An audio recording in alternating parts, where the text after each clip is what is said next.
hello. I hope you are okay. So my name is Mrs. Beverly Suarez. You can call me Ma'am Bev.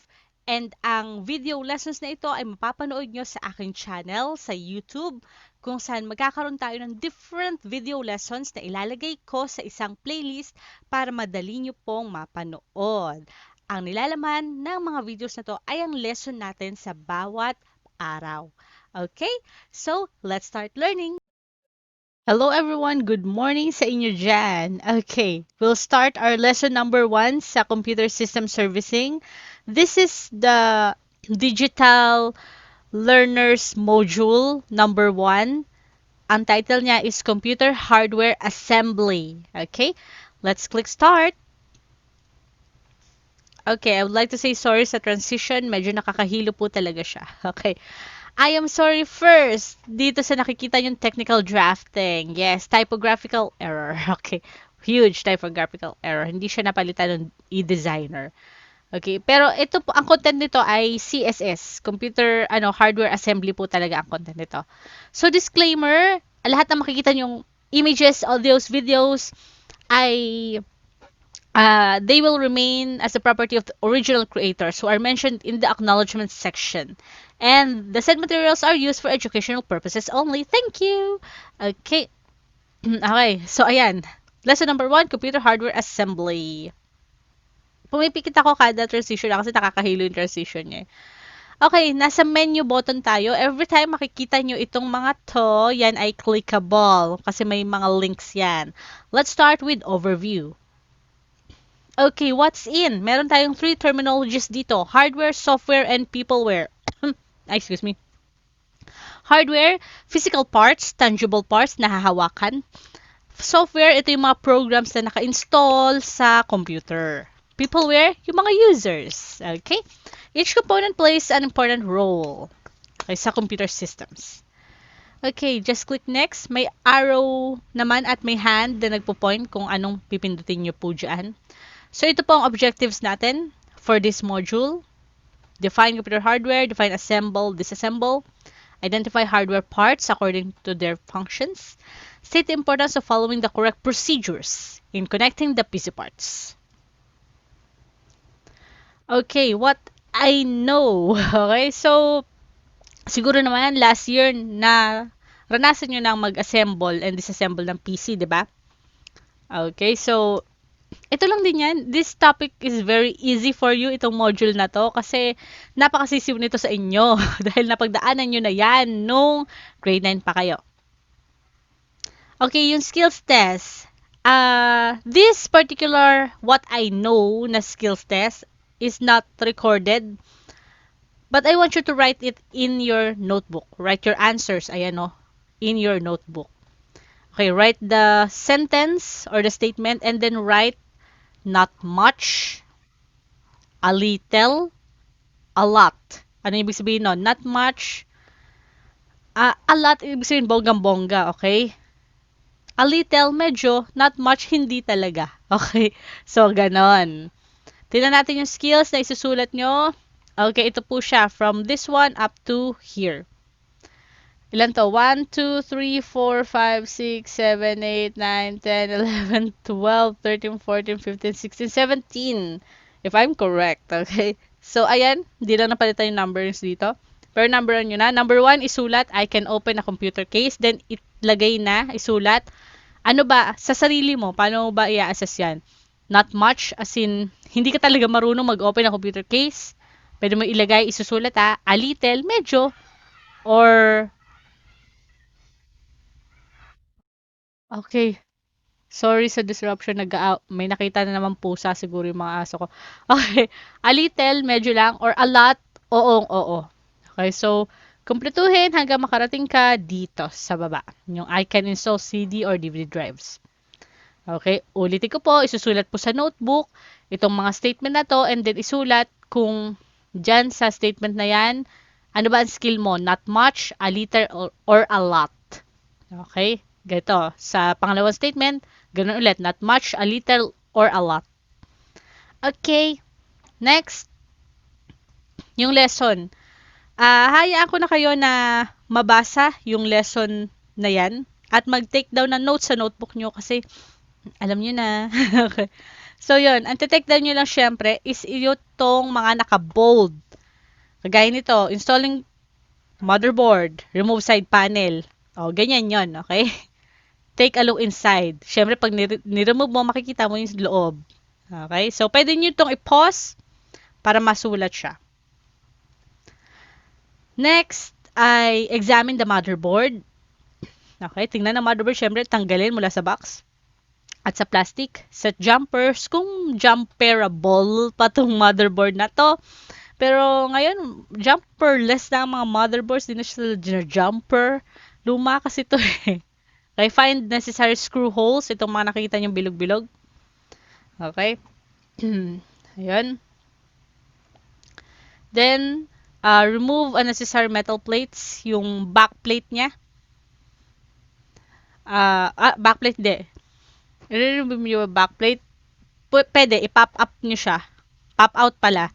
Pag ilalagay nyo na doon yung motherboard and then isasalpak nyo na lang ulit. Metal plates ito rin. Kung may mga video card na ilalagay, i-remove din. Align screw holes and mounts. Ayan. Plug-in case connectors. The system light, power button, USB. Okay. Plug in the power connector. So, ito to. I think this is 20 pins ATX power connector. Sa itsura pa lang niya. Okay, and then double check steps 4 and 8. What are steps 4 and 8? Ang step 8 ay plug in the case connectors. Ang step 4 naman, set the jumpers. Okay. So sorry sa transition, nakakahilo. Okay, next, installing CPU. This is the next part. Okay, first thing to remember, put on anti-static wrist wrap. Second thing, locate the processor socket and lever. This is the socket, this is the lever. Third, locate replacement arrow and check processor. Ito yung processor mismo. Yan, may arrow siya. Ganyan. Kung saan siya tatapat. May mark naman dyan. Kung saan side nakatapat yung arrow. Okay, so same thing. Isulat yung mga naka-bold sa notebook. Pause this video. Okay, next po. Naulit lang. Naulit lang yung put on a anti-static wrist wrap. Oo na po. Locate the processor socket and lever. Yes! Okay, locate placement arrow and check processor. Yes. Install the processor. Ang pag-handle, very light. Okay, hindi pinupush. Next ay installing heatsink. This is the third.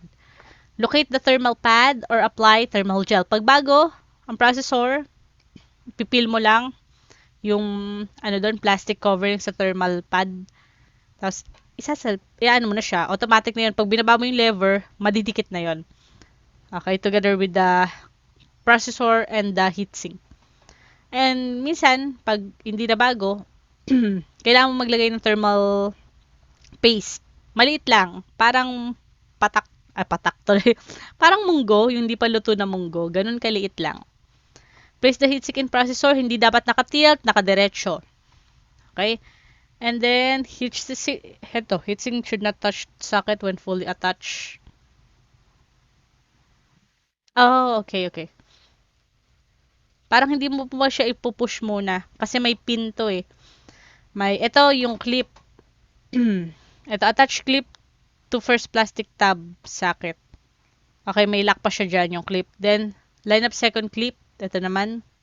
Dalawa kasi yan magkabilaan. Mga lumang heatsink. Yung mga bagong heatsink ngayon, may 4 na screws ka lang doon na iikot mo lang. Push and then ikot. Next, plug in power LED. Ito, yung power. Installing RAM. This is the fourth, if I'm not mistaken. Okay, locate notches in DIMM slots and RAM. Okay, mga notches sa RAM slots, yung may bungi. Okay, at ito, RAM disk mismo, tingnan mo kung saan yung bungi niya. Line up, dun sa slots, install. Pag install, push down, kagaya nung ginagawa niya. Okay, push down. So, yung mga lock dito, from pag ganon, magsasnap na yan. Pop! Okay, pag na-hear mo nag-snap, okay na po siya, both sides. Okay, next, floppy drive. Wow, hindi na to. Okay, anyway, nasa module siya. Sige. History, okay? Remove the second side panel from the case. Yung nasa kabila. Okay? Remove the faceplate and insert the floppy drive bay. Ito yung may faceplate dyan, tatanggalin. Tapos papasok yung insert.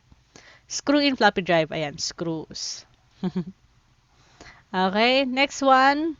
A floppy drive cable. Ito siya. Ito yung IDE. Luma na rin to IDE kasi SATA na ngayon eh. Okay? Ito yung mataba na gray. Tapos ito yung floppy disk drive. No? Yan yung cables nila.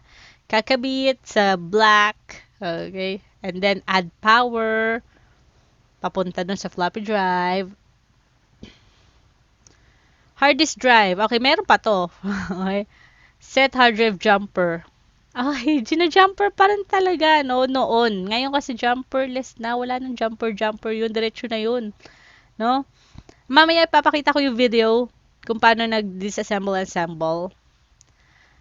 Master and slave. Kung maliit yung hard drive, like 50 MB, 50 gig lang siya, may master and slave ka. Master, nandun nakalagay yung operating systems, yung itsura ng desktop, doon ang installers, ng mga Word, ganyan, Office applications, and everything.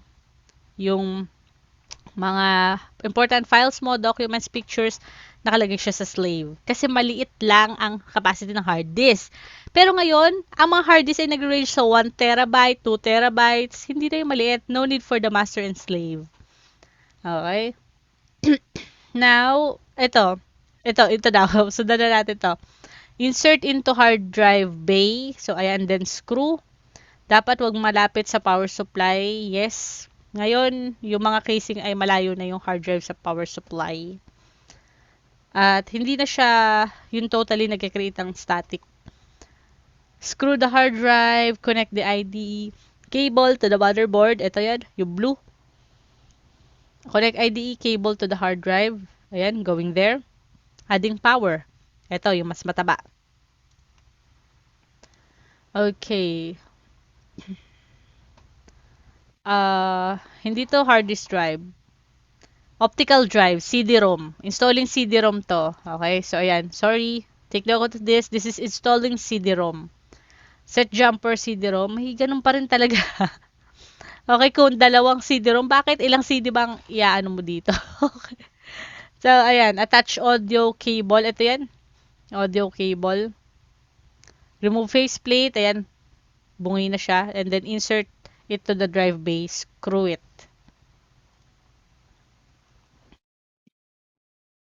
Okay.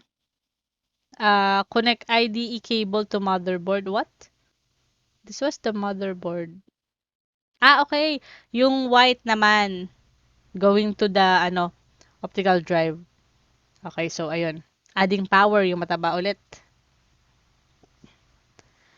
AGP card or graphics card. Okay. Unnecessary temporary metal plate. Yan, kaya may bungay na yan. Tapos, PCI slots. Okay, yung pinakakakaiba yung kulay. Yan, ila-line up mo lang siya.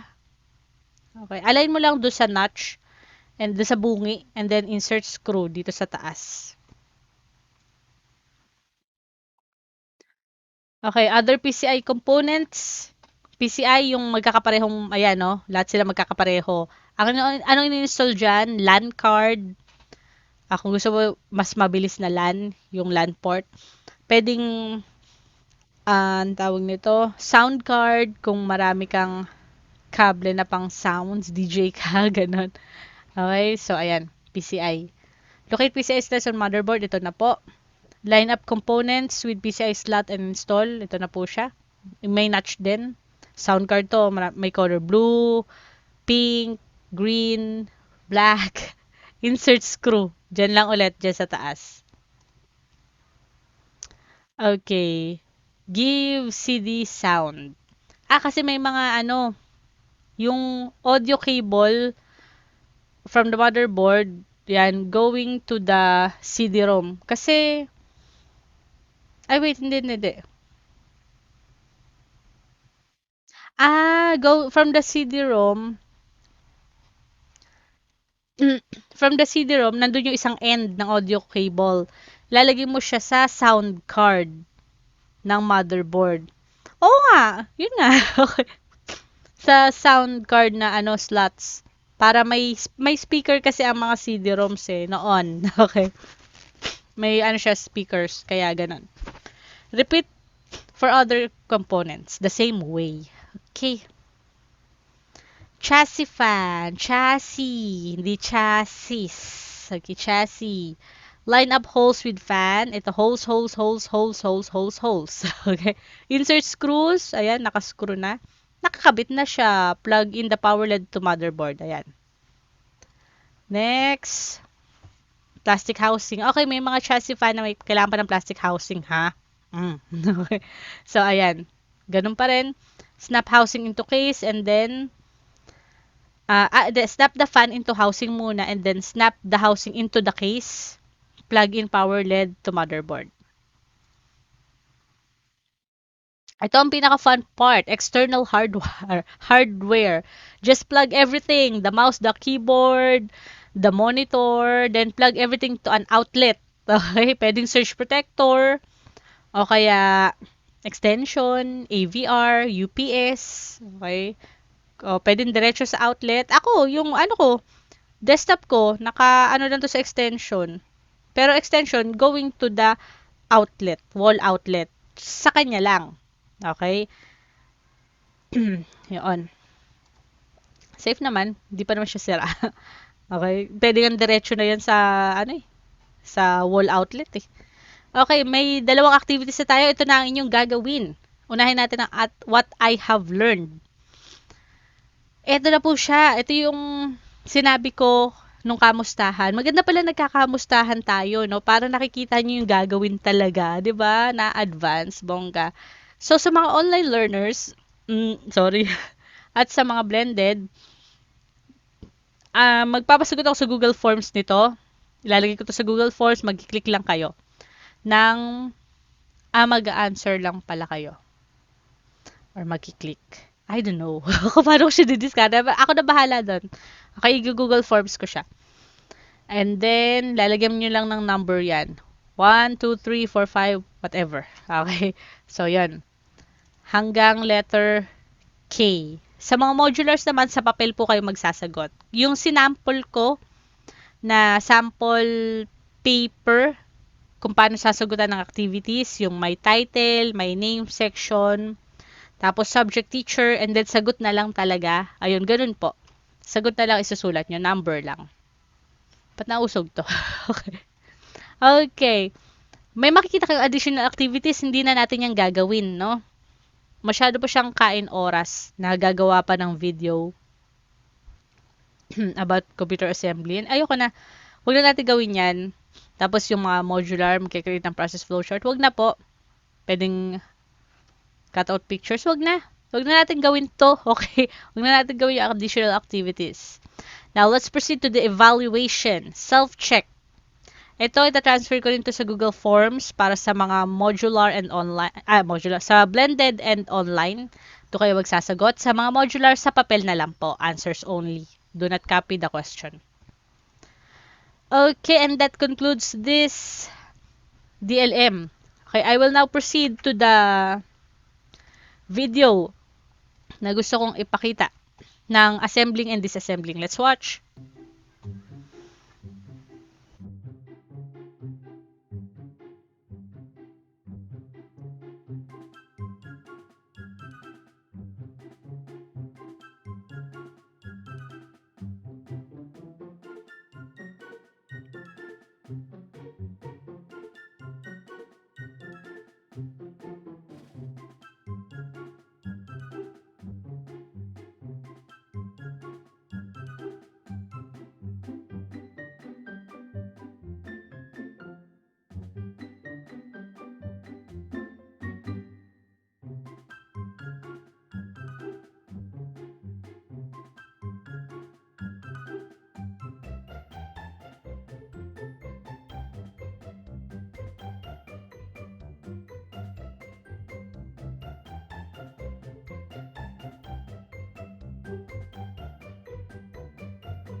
May ads ng Bear Brand. Yes, inom daw kayo mga anak ng gatas.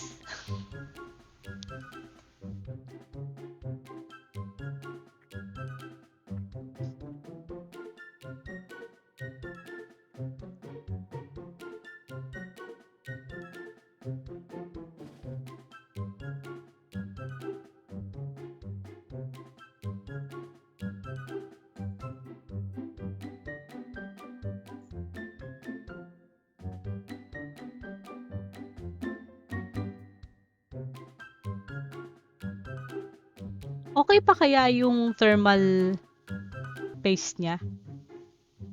Kasi di siya naglagay eh. Wala lang. Kada ano kasi dapat, kada baklas. Sa bagay. Anyway. Dapat kasi may ano yun, thermal paste. Kahit maliit lang, para dikit talaga siya. Kasi mahirap yung tanggalin. Every time babaklasin mo. Kasi pak! Okay, so ayan, cables na. Napansin nyo yung mga cables niya, yung mga wires, naka-management, cable management, yung string na ginaganon para magkakalapit lang sila. Di sila watak-watak.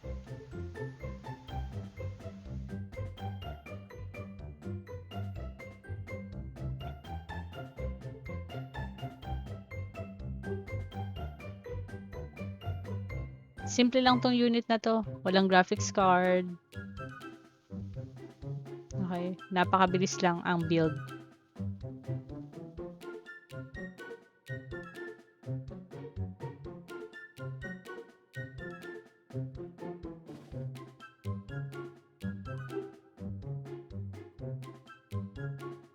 Yan, ang fun part. All external cables connect.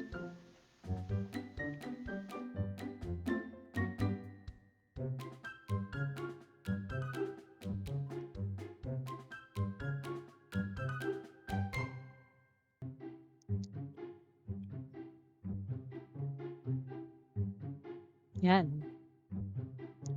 Turn on nyo na. O, tinan mo, extension lang din siya, 'di ba?